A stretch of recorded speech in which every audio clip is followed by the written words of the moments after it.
Spouses who married the cool girl, boy from your high school, what are they like now? My mom was the elite Atlanta debutante and lived a very cushy life at a budding Miami country club. Beautiful and very popular at the private school. My dad grew up on a farm in Virginia. They weren't poor, but they were definitely not refined. Eventually my father's family made it down to Miami after selling the farm. He became the lifeguard at the country club pool where my mom spent days lounging about. My parents say they saw each other and that was it.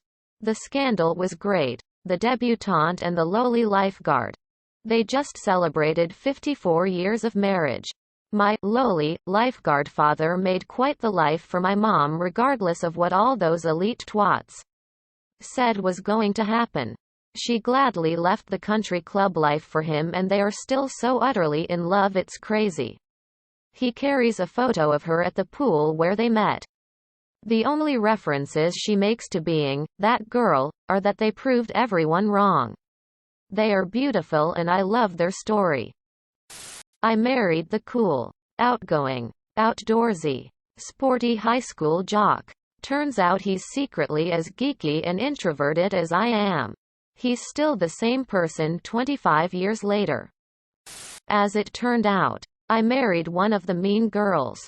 Didn't go to her school. Didn't find out she was considered that till after the divorce. That's how it turned out. Then I dated one of the cool chicks. Did go to her school. Did know she was considered that. And she was the most amazing human being I've ever known. That one didn't work out either. Now I'm just retired from relationships for a bit. Strike 3 will kill me. I'm an introvert and he's an extrovert.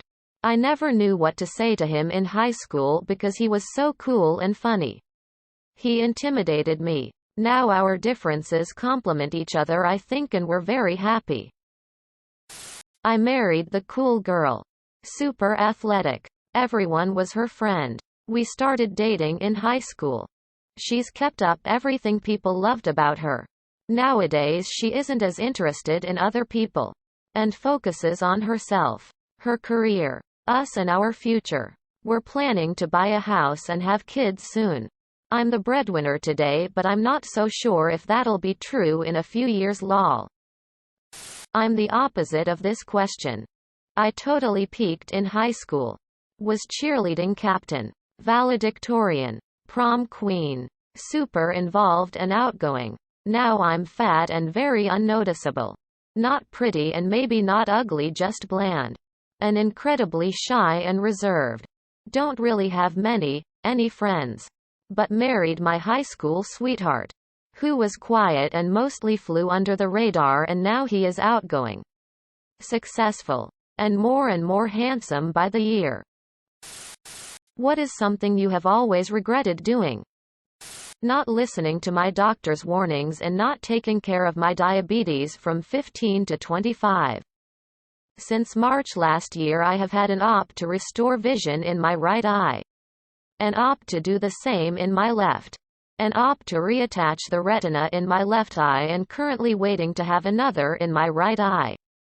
To restore vision and an op to remove the silicone oil that is currently holding the retina in my left eye in place.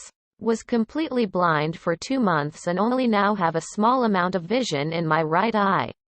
The left eye has just enough vision for me to walk around without hurting myself until the oil comes out. Listen to your doctor's kids. 1. Not purchasing a home I wanted when it was less expensive. 2. Getting married. 3. My career choice. Basically, almost all the important decisions one makes in life. Wasting my time on toxic friendships. Never again. I also regret not ending my first relationship when I first wanted to. After year 1 instead of year 8. Not protecting my hearing. I'm 52 and have had tinnitus for 20 years now.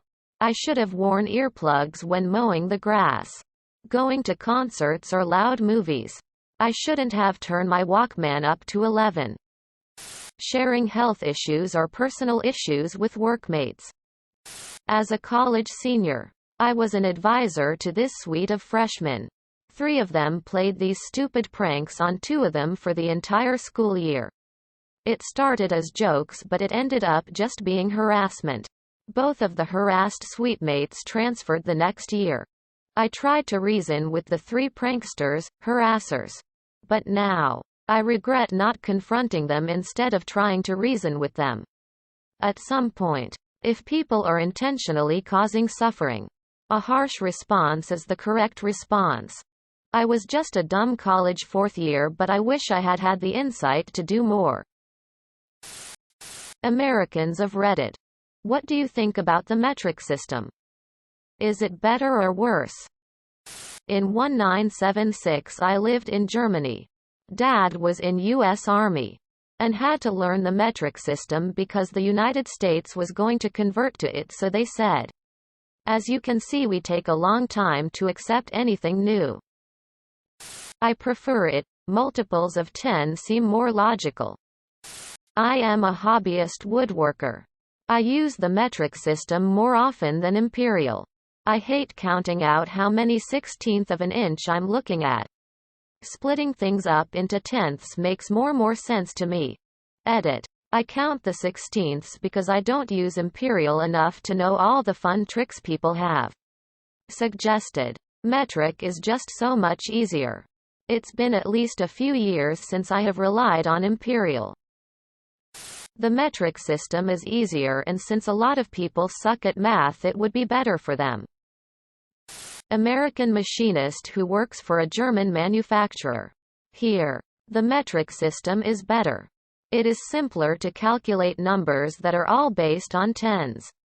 Units are easy to convert. The main problem is psychological. American society still creates reality with imperial system references. We still think in terms of inches and gallons and pounds. Even using metrics every day. My inner monologue changes a millimeter into 0.0394. For science and medicine, it's great. It's indispensable. We use it all the time. For everyday life? Don't care. Whatever's convenient. 2-liter bottle of soda. 1-quart bottle of milk. 750 milliliters bottle of booze. 350 degrees Fahrenheit oven. 72 degrees and sunny. It's all fine. What is a famous movie that you cannot understand the appeal of? The actually interesting responses are buried on the bottom. Sort by controversial so you don't have to see Reddit's most popular movie opinions. Elaine, I don't think I can be with anyone who doesn't like The English Patient. Eat, pray, love. It is so boring. Only movie I had to leave the theater for. It just kept dragging on. The 50 Shades franchise. How the hell did it get 3 movies? I really dislike the current DC film universe.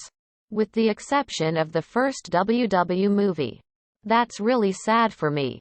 Because I loved the DC animated universe of the 90s and 2000s. I love comic characters in general.